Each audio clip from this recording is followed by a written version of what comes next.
শুনেছি সবাই কি হয়েছে। তুমি চিন্তা করো না, শীতে একটু ঝড় উঠতেই পারে।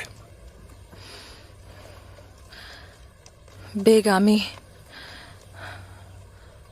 বড় একটা অপরাধ করেছি। কিসের অপরাধ হালিমা সুলতান? মাকে আপনার হাতের কথা বলেছি। ওই হাতে অস্ত্র নেওয়া সম্ভব না, আর তবুও আপনি প্রতিশোধ নিতে চাইছেন। এটা সবাই ওনার সিদ্ধান্তে প্রভাব ফেলেছে। কিভাবে এটা করতে পারলে? কিভাবে?